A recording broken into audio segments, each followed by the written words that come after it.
வணக்கம் அன்பு நேயர்களே, உங்களை வணங்கி மகிழ்வது உங்கள் சித்தயோகி பேரம்பலவாணன். உங்களுடைய வாழ்க்கையின் தரத்தில் கடகராசி நேயர்கள் மிக மிக அற்புதமான விஷயங்களை உணரக்கூடிய காலம் இது. ஜென்மராமர் வனத்தில்னு பழைய பாடல்களுக்கு சுருதியெல்லாம் அவங்க சொன்னது எதுக்காக சொன்னாங்கன்னு நீங்கள் உணருகின்ற பொறுத்து அந்த சுருதியோட பலன் உங்கள்கிட்ட இருக்குது. அந்த சிரசில் குரு வரும்போது என்ன செய்வான்னா, கர்வத்தையும் கொடுப்பான். தன்னைக்குத்தானே ஒரு போட்டி, ஒரு மனோபக்குவம், இதெல்லாம் ஒரு அகங்காரத்தையும் கொடுப்பான். அதனால் தனக்குத்தானே மாட்டிக்கிட்டு அவஸ்தைப்படுறவங்களே இருக்காங்க. அதே நேரத்தில் நீண்ட நாள் நடக்காத ஒன்றை ஒருத்தவங்க கேட்டாங்கன்னா, இதை இப்படி செஞ்சு பாருன்னு சொல்லுங்கள், கண்டிப்பாக உங்களுக்கு நடக்கும். ஆனால் உங்களுக்கு நடக்காது. ஏன்னு கேட்டால், தனக்குத்தானே செய்ய முடியாது, நீங்கள் பிறருக்கு செய்யலாம்.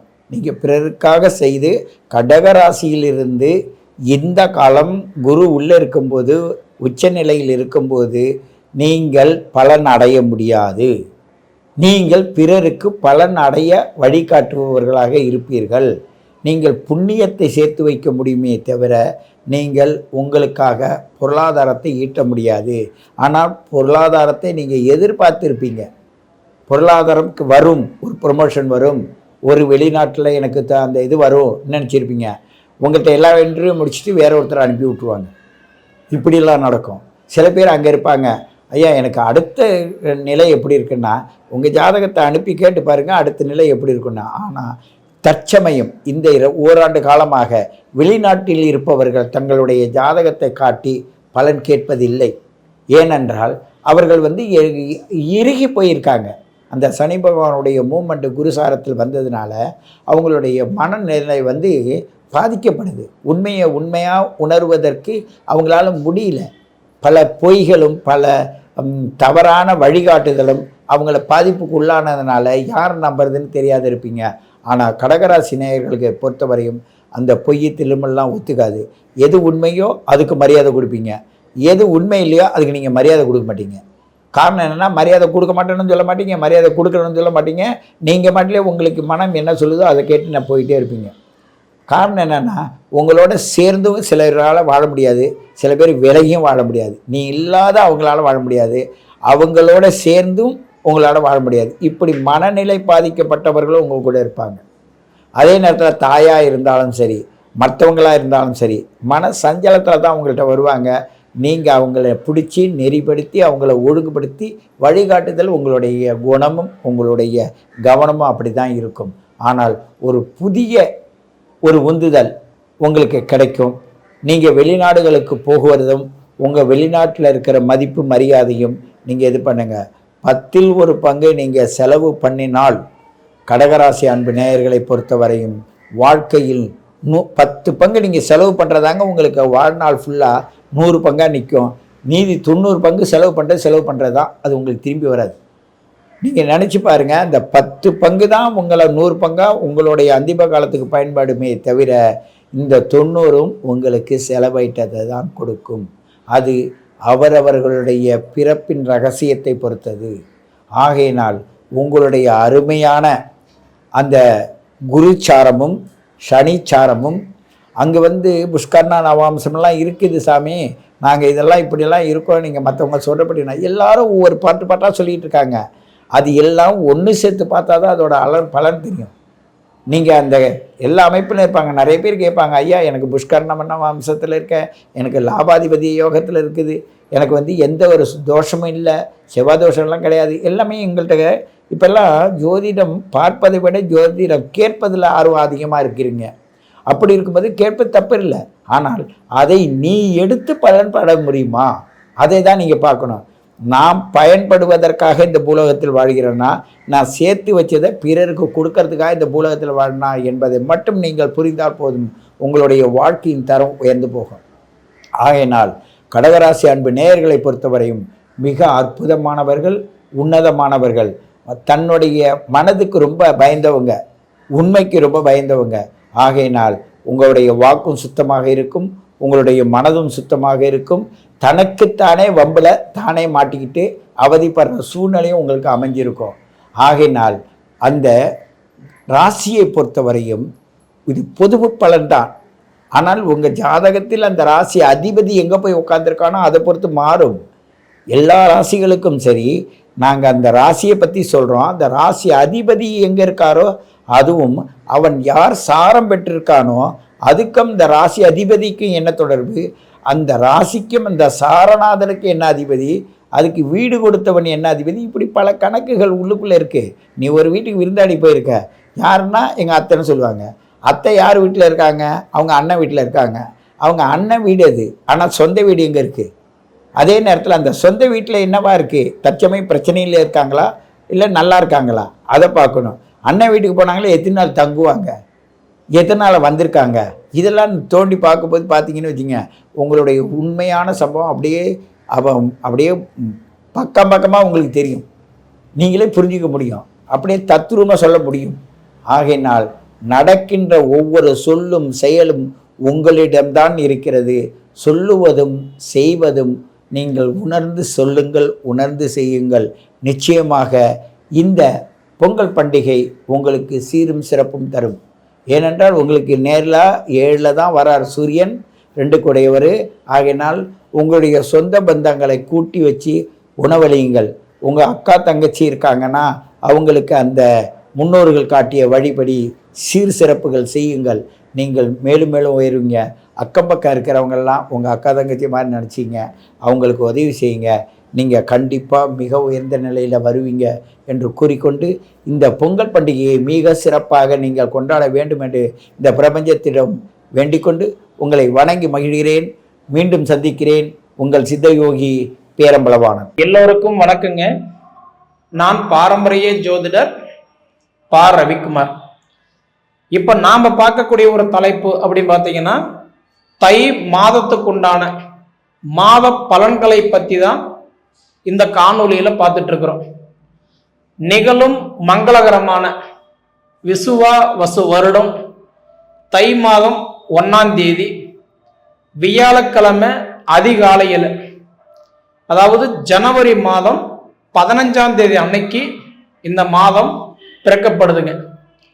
கேட்டை நட்சத்திரம் 1ஆம் பாதத்தில், விருச்சக ராசியில், மகர லக்னத்தில், புதன் பகவானுடைய திசையில் 229 டிகிரியில தான் இந்த மாதம் பிறக்கப்படுதுங்க.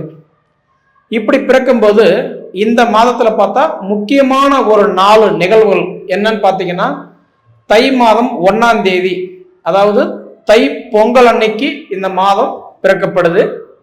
2வது பார்த்தீங்கன்னா தை மாதம் 4ஆம் தேதி அப்படின்னு பார்த்தீங்கன்னா தை அமாவாசை.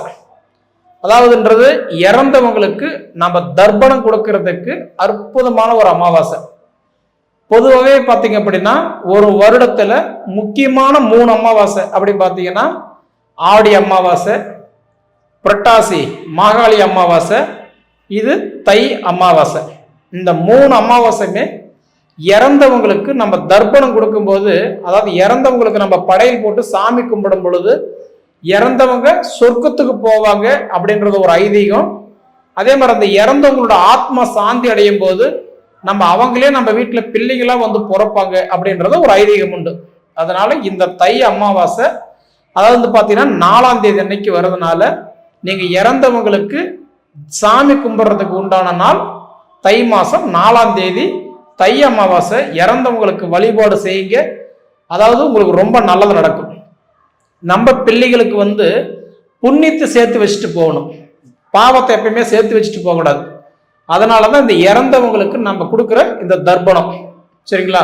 கடகராசி நேயர்களே, கடக ராசியில பிறந்த உங்களுக்கு இந்த தை மாதம் எந்த மாதிரியான மாற்றங்கள் கொடுக்க போறாரு அப்படின்னு பார்த்தீங்கன்னா, இந்த தை மாதம் கடகராசியில பிறந்த உங்களுக்கு மிகப்பெரிய ஒரு வளர்ச்சி கொடுக்க போறாரு, மிகப்பெரிய மாற்றத்தை கொடுக்க போறார். அனுபவம் கலந்த உங்களுக்கு சில முன்னேற்றங்களை கொடுக்க போறார். இதுக்கு முதல் ஆதாயம் என்ன அப்படின்னு பார்த்தீங்கன்னா, அதாவது குரு பகவான் உங்களுக்கு 12ல உட்கார்ந்துருக்கிறது. எங்க 12ல குரு உட்கார்ந்தா வேலை செய்யாதுன்னு சொல்றாங்க, நீங்க என்னங்க நல்லது நடக்குன்னு சொல்றீங்க அப்படின்னு பார்த்தா, குரு 12ஆம் இடத்துல உட்கார்ந்து இருக்கிறாரு தவிர ஆனா இயல்பு நிலையில இல்லை, வக்கரத்தில் இருக்கிறார். வக்கரம்னா முதல்ல என்னன்னு தெரிஞ்சுக்கோங்க. வக்கரம்னா அந்த கிரகம் ரிபேஸ்ல வருது, பின்னாடி வர்றது. அப்போ ஒரு கிரகம் வக்கரமாகும் போது என்ன பண்ணுவார்னா இயல்புக்கும் மாறாக வேலை செய்வார். அதுதான் ஜோதிட சாஸ்திரம். அப்போ உங்களுக்கு உங்க ராசியாதிபதி யாருன்னா சந்திரன், இந்த குருவுடைய மனைவி, புதனுடைய அம்மா. அப்ப அழகுனாவே யாருன்னா சந்திரன் தான். மேக்சிமம் இந்த கடகராசியில பிறந்தவங்க மட்டும் பாருங்க, நிச்சயமா கருப்பிறந்த கூட கலைமுகமா இருப்பாங்க. கடகராசியை பொறுத்த வரைக்கும் கடக ராசியில பிறந்தாலும் கடக லக்னத்துல பிறந்தாலும் பாருங்க அவங்க அழகா இருப்பாங்க. ஏன்னா இந்த கடகராசியில பிறந்த உங்களுக்கு உங்களுடைய ராசியாதிபதி சந்திரன் புதனுடைய சாரம் வாங்கி, அதாவதுன்றது கேட்டை நட்சத்திரம் 1ஆம் பாதத்துல, அதே மாதிரி பார்த்துட்டுன்னா விருச்சிக ராசியில உட்கார்ந்துருக்கிறார் உங்க ராசியாதிபதி சந்திரன். அப்படி பார்த்தீங்கன்னா 229 டிகிரியில் உட்கார்ந்துருக்கிறார்.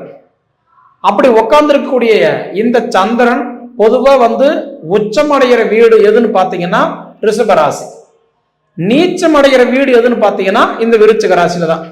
அப்போ உங்க ராசியாதிபதி சந்திரன் விருச்சிக ராசியில நீச்சம் அடைஞ்சு உட்கார்ந்துருக்கிறார்.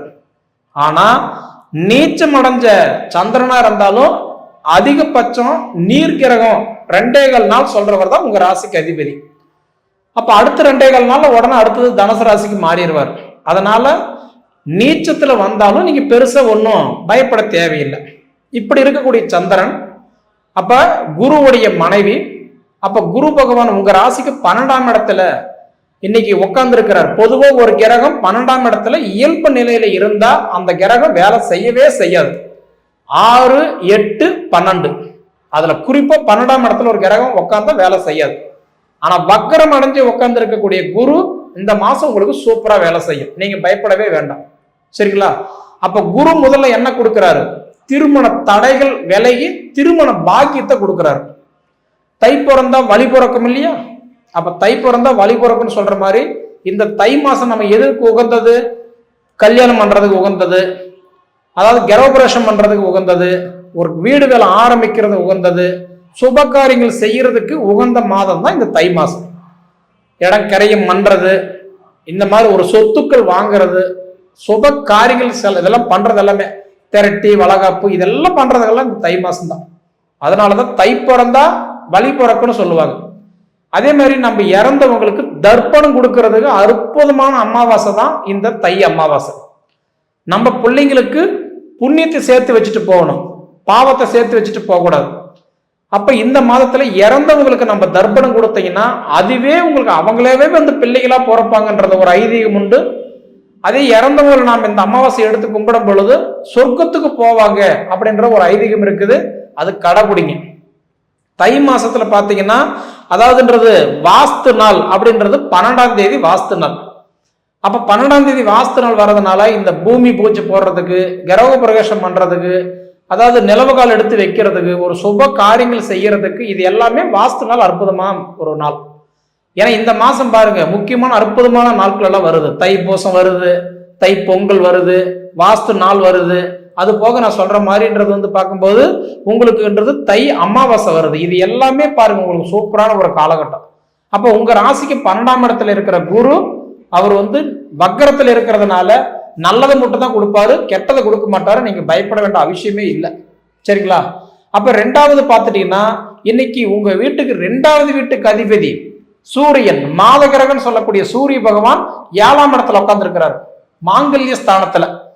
அப்ப சூரியனே உங்களுக்கு மாங்கல்ய ஸ்தானத்துல உட்கார்றதுனால இந்த திருமண தடைகள் எல்லாம் விலகும், நீங்க பயப்பட வேண்டிய அவசியமே இல்லை.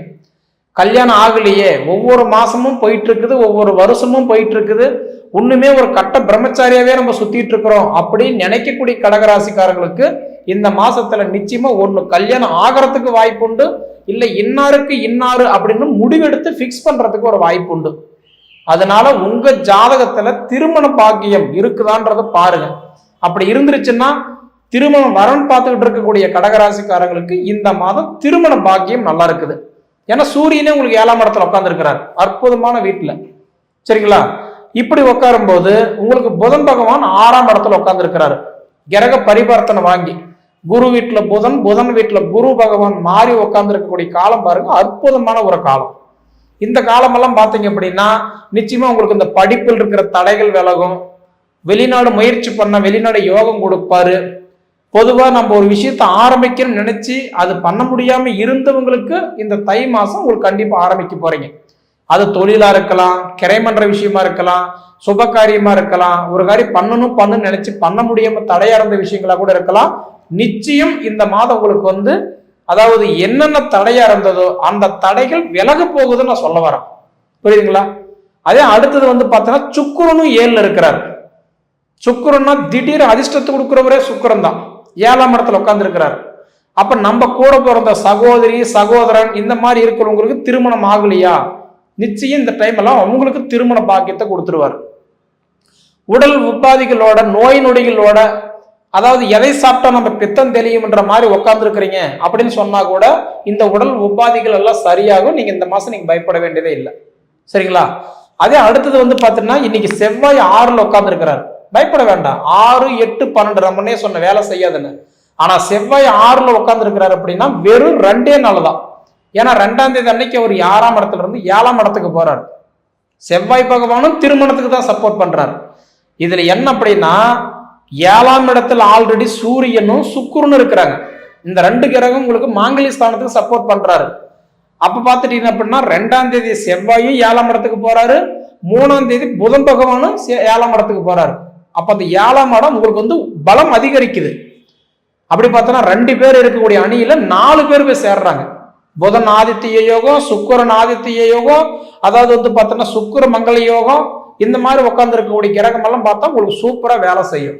அதனால என்னன்னா கண்டிப்பா கடகராசிக்காரங்களுக்கு அஷ்டமத்து சனி முடிஞ்சு கஷ்டப்பட்டுக்கிட்டு இருந்த உங்களுக்கெல்லாம் இந்த தை பிறந்தா வழி பிறக்குன்ற மாதிரி இந்த தை மாசத்துல தான் மிகப்பெரிய ஒரு வளர்ச்சி நீங்க பார்க்க போறீங்க.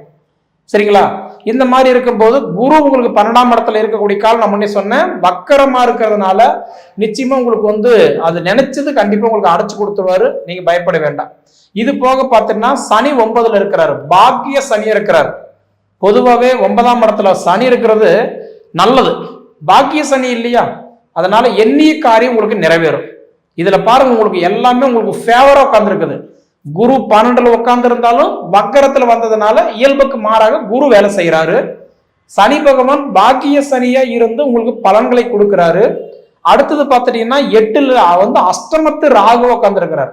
பொதுவா 8லையும் கெட்டிடும் ராஜயோகம் சொல்லுவாங்க. அப்போ அஷ்டமத்து ராகுவா இருந்தாலும் ஆல்ரெடி ராகு வக்கர கிரகம் இல்லையா? அப்ப இயல்புக்கு மாறாக தான் அவர் வேலை செய்வார். அதே மாதிரி பார்த்துட்டீங்கன்னா குடும்ப கேது, குடும்பத்துல இருக்கக்கூடிய அதாவது நபர்கள் மட்டும் ஒரு சின்ன சின்ன பிரச்சனை வந்ததுன்னா பேசி சரி பண்ணிக்கிறது உங்களுக்கு ரொம்ப ரொம்ப நல்லது. சரிங்களா? அப்ப இதை தாண்டி பார்த்துட்டீங்கன்னா செவ்வாய் பகவான் டைரக்டா உங்க ராசி 8ஆம் இடமா பாக்குறாரு. செவ்வாய் பார்வை பார்த்தீங்க அப்படின்னா 4, 7, 8. அப்படி பார்த்தீங்கன்னா உங்களுக்கு செவ்வாய் பகவான் எங்க இருக்கிறாரு? தனுசு ராசியிலிருந்து உங்க ராசியை 8ஆம் இடமா பாக்குறாரு. அப்படி 8ஆம் இடமா செவ்வாய் பார்வை. ஏன்னா செவ்வாய் பார்வைப்பட்டா இந்த கடன் பிரச்சனை எல்லாம் கொஞ்சம் குறையறதுக்கு வாய்ப்பு உண்டு. ஒருத்தருடைய ஜாதகத்துல கடன் இருக்குது அப்படின்னாவே அந்த ஜாதகத்துல செவ்வாய் கெட்டு போயிட்டாருன்னு அர்த்தம். அப்ப இந்த செவ்வாய் நம்மளோட பார்வை பார்க்கும்போது அந்த கடன் பிரச்சனை எல்லாம் கொஞ்சம் குறையறதுக்கு வாய்ப்பு உண்டு. முயற்சி எடுங்க, உங்களுக்கு நிச்சயமா நல்லது நடக்கும். முயற்சி எடுத்தா மட்டும்தான் ஜெயிக்க முடியும். முயற்சி எடுக்கலன்னா ஒண்ணுமே ஜெயிக்க முடியாது. இதுக்கு முன்னாடி நீங்க பழக்கம் இல்லாத பாதையில பயணம் பண்ண மாதிரி இருந்தீங்க, இப்ப பழக்கப்பட்ட பாதையில பயணம் பண்ற மாதிரி வந்திருக்கிறீங்க. நிச்சயமா உங்களுடைய பயணம் சூப்பரா இருக்க போகுது. அனுபவிச்சு பார்த்து சொல்லுங்க. சரி நேயர்களே, உங்க பொன்னான நேரத்தை ஒதுக்கி இவ்வளவு நேரம் என்னுடைய காணொலியை நீங்க முழுமையா பார்த்ததுக்கு மனசார மனசுல இருந்து கேட்டுக்கிறனுங்க. நன்றி. நாம் காண இருப்பது கடகம். கடந்து செல்வது துன்பம், கடந்து செல்வது துயரம், கடந்து சென்றது இடுக்கண், கடந்து சென்றது அத்தனை துன்பத்தையும் இனிமேல் வரக்கூடிய காலங்கள் உச்ச காலங்கள், இனிமேல் வரக்கூடிய காலங்கள் தங்களுடைய எதிர்காலத்தை தீர்மானிக்கக்கூடிய காலங்கள், இனிமேல் வரக்கூடிய காலங்கள் உங்களுடைய உயர்வை கொடுக்கக்கூடியது, உங்கள் உயர்வை சுட்டி காட்டக்கூடியது, உங்களுடைய திறமையை எடுத்து காட்டக்கூடியது, உங்களுடைய அறிவையும் அன்பையும் பாசத்தையும் எடுத்து காட்டக்கூடியது தான் கடகராசிக்கு. ஏன் இவ்வளவு புகழ்ச்சி? அவ்வளோ கஷ்டப்பட்டிருக்கிறீங்க, அவ்வளோ கஷ்டப்பட்டிருக்கிறீங்க. அவ்வளோ கஷ்டப்பட்டுருக்குறீங்க. அதனால தான் உங்களுக்கு கடகராசிக்கு கொஞ்சம் தைரியத்தை கொடுக்குறோம், கொஞ்சம் சன்மானத்தை கொடுக்குறோம். எல்லாத்தையும் இழந்துட்டீங்க, எல்லா தன்மானமும் இழந்திருக்கீங்க.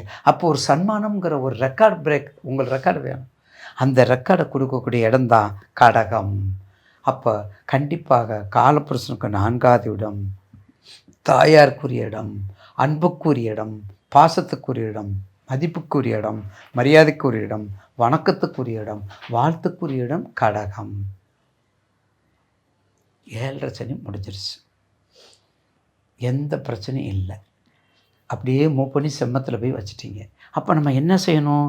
நிச்சயமாக இந்த கடக ராசிக்காரர்களுக்கு உங்கள் தசாபுத்தியை பார்த்துக்கோங்க. உங்கள் தசாபுத்தியை பார்த்துக்கிட்டு நிச்சயமாக ஒரு நல்ல வாய்ப்பினை பயன்படுத்திக்கோங்க.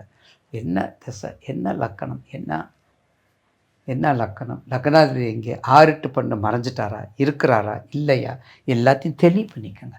இப்படி தெளிவு பண்ணிட்டா கடகராசி நேயர்களுக்கு இந்த மாதம், தை மாதம் கண்டிப்பாக ஒரு மங்களகரமான மாதமாக மாறும், வழிபாட்டுக்குரிய மாதமாக மாறும், பிரார்த்தனைக்குரிய மாதமாக மாறும். ஆடி இல்லையா, ஆடிங்கிறது தான் அம்பிகை வழிபடணுமா? ஏன் தை மாதம் வழிபடக்கூடாதா?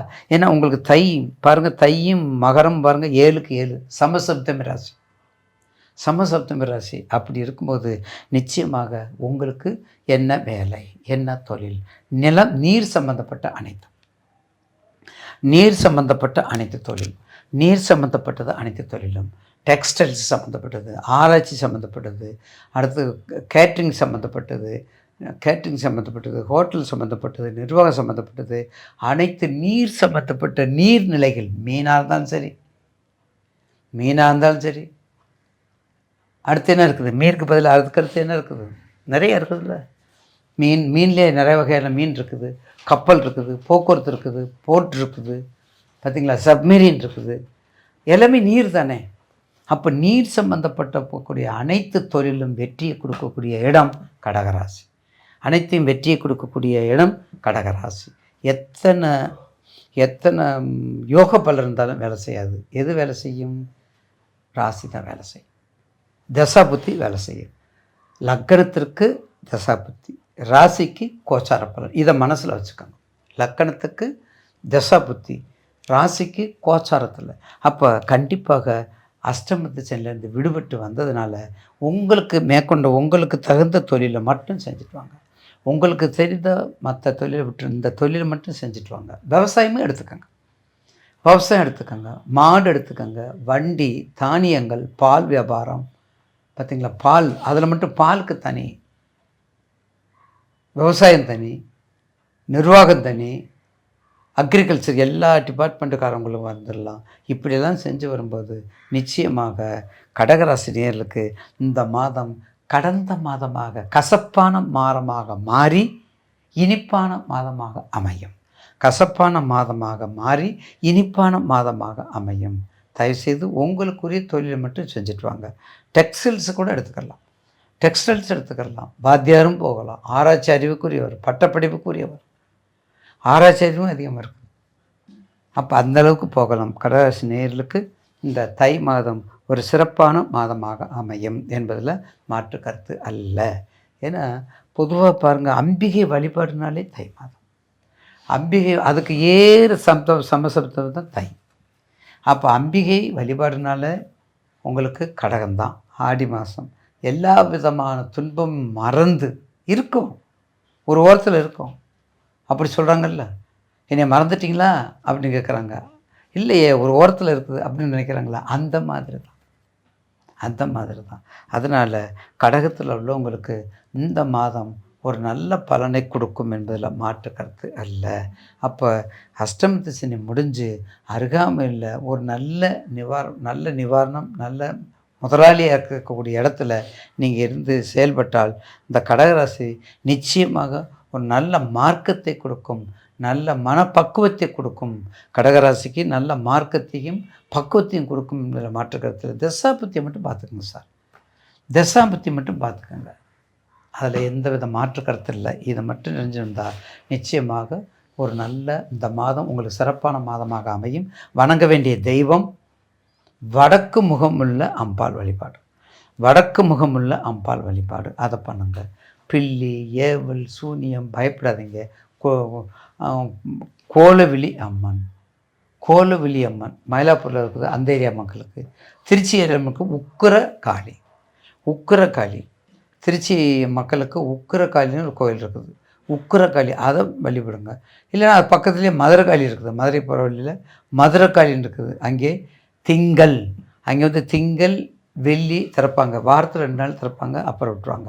மதுரகாளி மிகவும் மிகவும் அருள் பெற்ற தெய்வம், மிகவும் அருள் பெற்ற தெய்வம், உச்சத்தில் இருக்கக்கூடிய தெய்வம், கேட்ட உடனே கிடைக்கும். அது மதுரகாளி தான். இப்படிப்பட்ட வழிபாடு செஞ்சு வந்தால் நிச்சயமாக ஒரு நல்ல மாற்றத்தை கொடுக்கும் என்பதில் மாற்று கருத்து அல்ல.